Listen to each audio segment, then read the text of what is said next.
Re-Zero, Side Story, Ram's Flirting Refusal. Really, Emilia Summer is such a pain. Looking at the crowd of people walking past her, the young girl places her hand to her forehead. Despite showing such a tired expression and grumbling, the girl normally had an adorable face. With her sharp facial features and her left eye concealed by short peach-pink colored hair. The typical impression would be that of a beautiful girl, but it might be better to say she gave an impression of strength in spite of her cuteness. Her expression remains relaxed and cool, her lone visible eye not betraying the slightest hint of emotion. Amidst the noisy crowd, the young girl looked around and sighed, seeing no signs of her target. However, her gaze remained determined. Her pale skin and petite frame like that of a dancer. An oni, looking like a cute little animal but so much more. She walked the streets of the capital city Lugnica, wearing a maid's uniform, which on its own was eye-catching. Although the uniform was decided upon to suit the interests of her master, the girl had no objection to such an outfit. The design attracted many curious stares from people on the street, but the young girl had grown accustomed to them. She said to just wait a while here. How annoying. She was unable to find the master of her own master, and gave a dissatisfied shrug. The pink-haired girl's name was Ram. No family name, it's just Ram. She works as the maid of a nobleman of the Dragon Kingdom, Roswell L. Mathers, and on this day she's come to the capital. As capital of the Kingdom of Lugnica, the city is more lively than others in the country.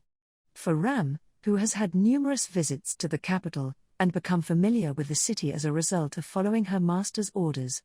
Ram wasn't particularly interested in the city, but it's always Emilia. He already said from the beginning Ram would lose such a target. After making a slight judgment on the character of the target, Ram, who is still pacing back and forth, continues to search. If you haven't looked for someone like a stupid person in such a wide place, since you have separated with the person for less than 15 minutes, it is more appropriate to judge whether the other person has searched far enough away from the initial position. However, if she is going to the left at the very beginning, it will be totally luck. If you choose the wrong one, it will be very difficult to find her. If she doesn't, then there is no way of returning. Even something as simple as sending a letter, she gets lost. Ram must blame Emilia Summer's curiosity. This was underestimated. Ram isn't in the wrong. Ram evaluates her current master, who was nowhere to be seen, and the result is the current situation. In spite of this, no matter how absurd it was, Ram is certainly displeased with the current events. If only she had chosen a place to meet, it's no good. Even with my clairvoyance, Ram cannot handle so many people. Hey. You there in the maid uniform. As a result, you can only personally inquire about it. It's really troublesome. Hey.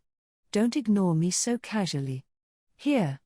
Look at me. Hearing an annoying voice that had been calling out from the beginning, the person began scolding the ignorance of Ram as she walked away. When she turned to face the person speaking, her facial expression dramatically changed. Hey, that look disgusts me from the bottom of my heart. Missy, are you sad? Anybody who is not only dressed in suspicious clothing, but even talks in a manner that makes people feel that they have no way to come to know it, will always receive this expression. Although Ram was harsh in her first meeting with the person, this time no one would criticize her attitude. This is because the man who is standing in front of Ram is really beyond common sense. With a dark, angular helmet, his head is completely covered.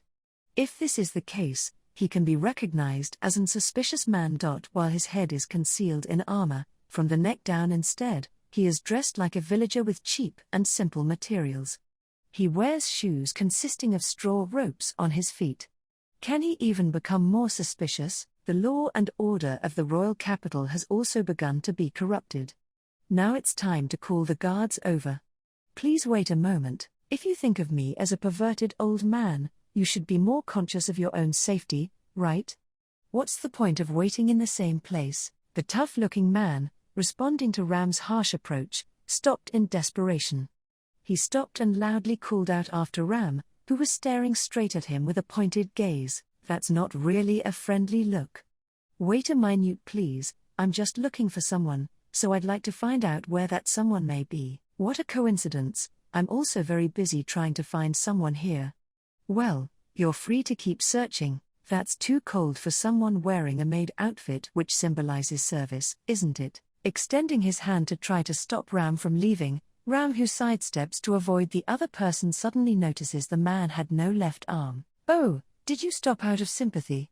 Anyways, that's right, since I lost my arm, my life has seen and suffered all sorts of awesome fates. I'm relying on the warmth and sympathy of others to live and survive.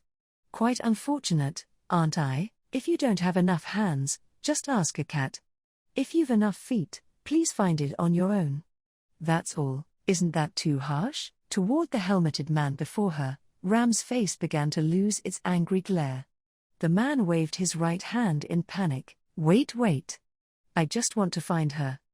May I ask, have you seen a young lady with orange hair who looked almost the same age as you but had very large boobs? I have never seen her. Apart from what I have done so far in order to send you away, this time it's a message from my heart. This confession is persuasive. No way. Well, could you tell me please who you're looking for? I haven't answered, because I don't intend to answer. This is nothing but coldness. We're both simply searching for our people, there is no we. This is pointless. Ram isn't entirely sure, but out of dissatisfaction with the man's heart, she refuses his assistance. She does not doubt there is dissatisfaction, but the reason for rejection is another problem altogether. Seeing the silent Ram, the man gave a sad and dejected look as a result.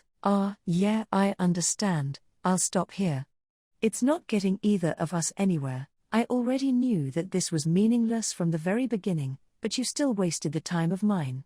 What do you really intend to do about myself leaving? Oh yeah, nothing.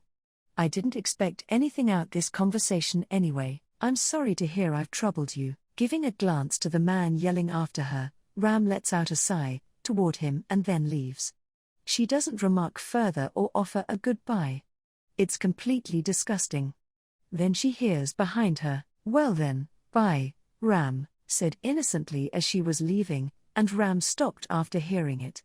However, the shadow of the man with a helmet has already disappeared. Did Ram ever mention her name? Ram mutters this to herself, brushing her hand against her pink hair. Ram's search still hasn't progressed well thanks to the helmed man wasting too much of her time. Hey!